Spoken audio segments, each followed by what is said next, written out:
করলো, বাড়ি তাড়ি, বাবার নাম মধু বললো। আমি আমুজা বাজারে গেছিলাম।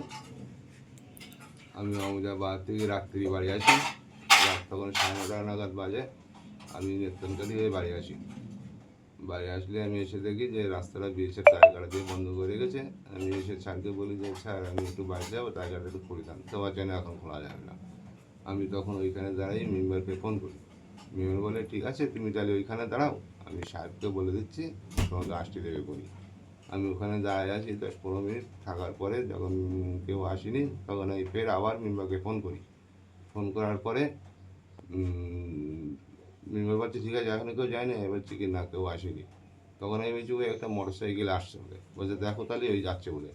আমি এবার ওখানে দাঁড়িয়ে থাকি, দাঁড়িয়ে থাকার পরে আমাকে ওরা গিয়ে হট করে, আমার কাছে কোনো সময় না বোঝে না, আমাকে এলু কথা ওরা মারধর করে মাথায় বাড়ি মারে। আমি পড়ে যাই, পড়ে গেলে আমাকে পুরো বুট দিয়ে চটকায়।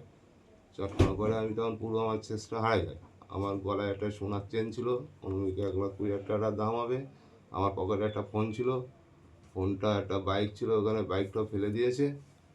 টাকা ছিল আমার কাছে কিছু 17,630 টাকা মতন।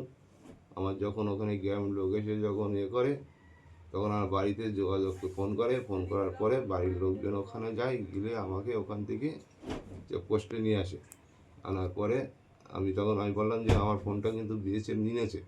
তখন ওরা ওইখানে ফোনটা বিএসএফের বলে, বিএসএফ ওখানে খুঁজে খুঁজে রাস্তায় ওদের এই পোস্টের গোড়ায় আমার এই ফোনটা পায় ভাঙা অবস্থায়।